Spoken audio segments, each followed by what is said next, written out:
Proovime korra seda. Pidime niimoodi? Okei. Nii.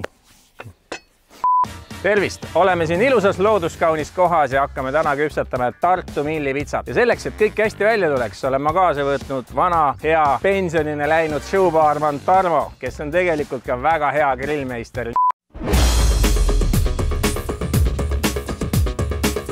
Tänase saate külaline on saanud elutöö preemia panuse eest Eesti grillikultuuri arendamisse.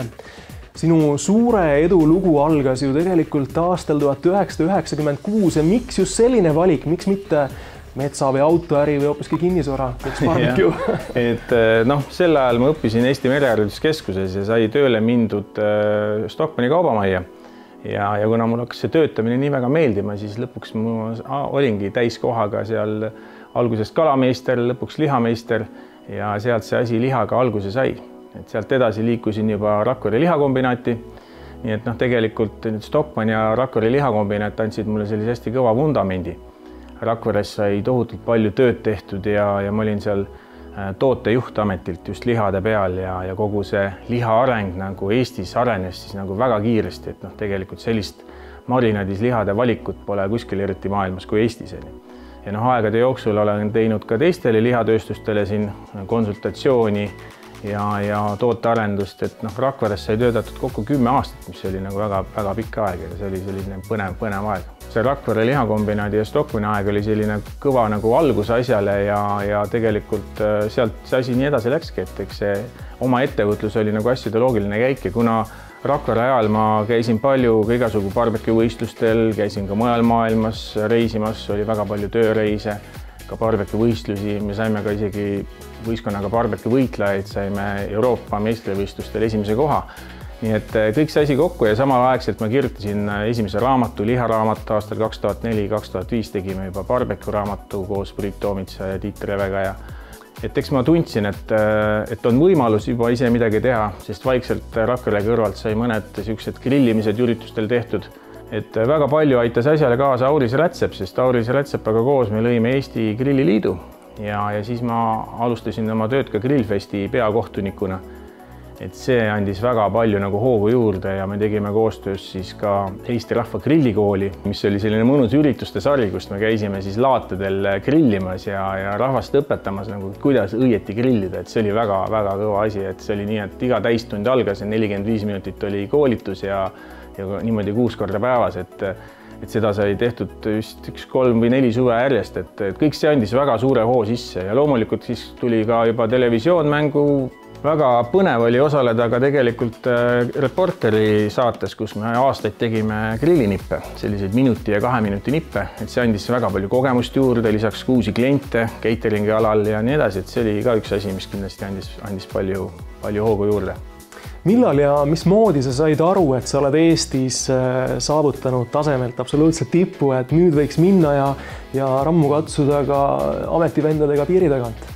Üldiselt ma olen eluaeg selline hästi suur töötegija olnud, et kõik, mis on saavutatud, on mingi meeletu tööga ja rabamisega tehtud. Et ütleme nii, et kõik sõbrad ütlevad mulle, et sa võiksid nagu poole vähem tööd teha, et nagu too much. Aga tegelikult see Eestist ära minemine tuli mul aastal 2008 ja sellega tegelikult kaasnes veelgi suurem töö tegemine, mida ma alguses arvasin just, et ma lähen ära ja võtan natukene vabamalt. Aga kuna sai kolitud Inglismaale, siis hakkasin tööle seal ühes restorani ketis Bodins Barbecue, kus ma olin siis 2 aastat toitlustusjuht restorani ketis ja see nõudis nagu meeletult energiat ja keele õppimist ja kõik, et see oli minu jaoks üks kiiremaid aegu minu elus, et samaaegselt sai ka ju Eestis käidud, suvel tegime Eesti Rahva Grillikooli edasi, tegin ka mõningaid cateringe, et see oli selline väga kiire aeg, aga sealt sai palju kogemust. Osalesin ka seal barbecue võistlustel, sain Inglismaal 2. koha barbecue võistlustel aastal 2010 ja nii edasi. Peale seda tegelikult ma väga palju võistlustel ei ole ka osalenud, et siin mõned korrad on olnud, aga enamuselt ma olen siis nagu pühendunud tööle ja oma firma arengule ja tõesti aastast 2010 siis firma hakkas nagu jõudsamalt arenema, et siis nagu tekkis selline kiirem areng. Nii et järelikult sinu isiklikus eduloos ei ole mängus mõni rikas sugulane, vaid sa oled ikkagi ise jalad alla saanud? Jah, seda küll, et tegelikult nagu ma enne ütlesin, et tööd on väga palju tehtud ja eks kindlasti on tutvuseid ja seda sotsiaalnetworki väga palju olnud, et kõik need reisid maailmas, mis on aidanud ülemaailmselt tutvusi saada. Palju kogemusi andis tegelikult juurde ka International Barbecue Show kaubamärgi arendamine, mis me tegime koos välismaa sõpradega, käisime üle maailma grillikoolitusi tegemas Austraalias ja ma ise käisin veel Maltal ja erinevates riikides. Et see oli väga põnev aeg, siuke 2010 kuni 2014. Sa oled juba aastaid ettevõtlusega tegelenud ja oma teemat ajanud ja sa oled jõudnud tippu. Kes palju teeb, see palju jõuab, räägime siin kas või raamatutest, koolitamisest, restoranidest, cateringist, see nimekiri jätkub veel ja veel ja veel. Et kuhu sa nüüd tänasel päeval oled oma fookuse sihtinud? Barbecue Entertainmenti põhitegevuseks on tegelikult läbi aastate olnud cateringide korraldamine. Et see on üks oluline osa minu elust olnud juba viimased 15 aastat kindlasti.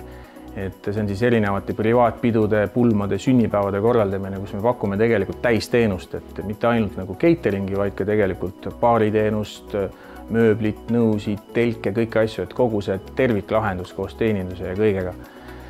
Lisaks cateringile viimastel aastatel tegelikult viimase paari aastaga on tegelikult väga jõudsalt kasvanud hulgi- ja jaekaubandus.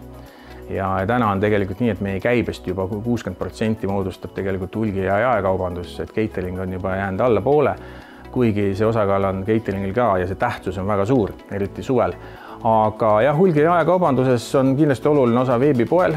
Meil on oma veebipood e-bbq.ee ja loomulikult toome maale erinevaid firmasid, kuskil 20 erinevat brändi.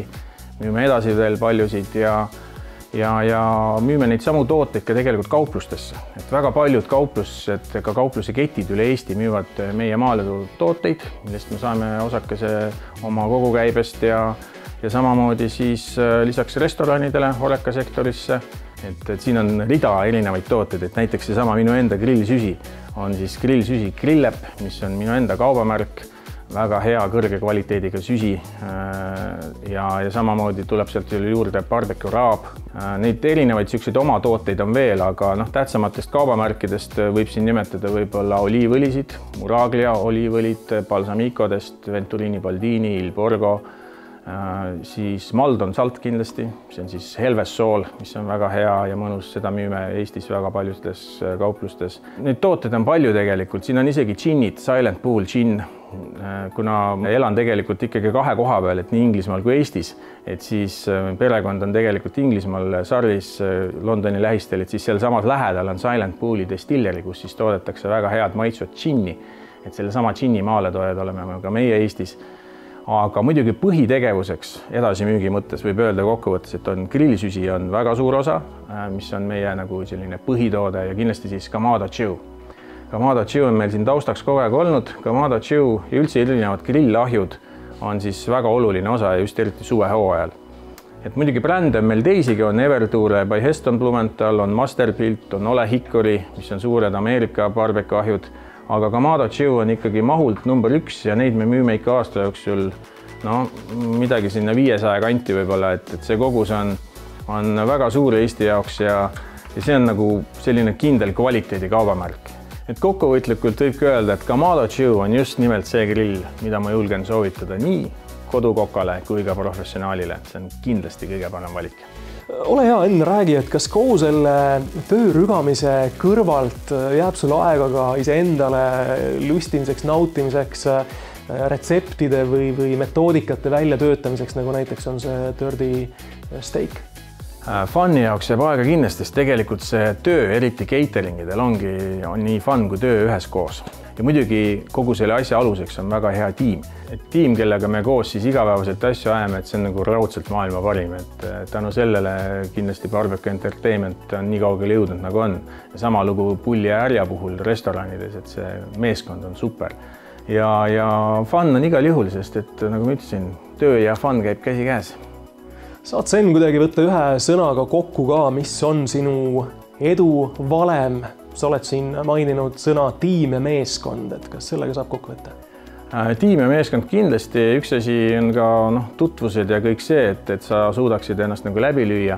Aga ma arvan, et kõige olulisem on nagu järjekindlus ja lisaks see, et enda nagu maksma panemise oskus. Et kui sa oled kuskil läbirääkimistel, et sa ei annaks nii lihtsalt alla, et sa mitte ei suruks jõuga neid enda asju läbi, vaid võtad seda nagu fun'iga, mõnuga, argumenteerid ilusti ära, teed korraliku eeltöö ja muidugi see meeletu töö, sest et ma ei tea, enda puhul ma võin küll öelda, et kui ma nii palju tööd ei teeks, siis ilmselt oleks poole vähem saavutatud. Ja muidugi unistused, et kui sa midagi väga ikka tahad, siis lõpuks selle saad ka. Enn, kas sinu jaoks on kõik saavutatud või on veel unistusi, mida ellu viia? Ma ei oskagi nii öelda, et eks kindlasti on, et ma kogu aeg unistan mingitest järgmistest asjadest ja ma arvan, et sellist meeletut töörabamist tahaks natuke vähem tegema hakata, et ikkagi saaks ka elu nautida. Ma loodan väga, Enn, et sinu unistused ja soovid täituvad ja mida muud, kui et ikka oleks ka kirge selle grilliahju juures. Tänud sulle ja tegelikult omalt poolt tahaksin kõigile soovida mõnusaid grillelamusi igaks päevaks, sest grillimine on ikkagi aastaringne tegevus.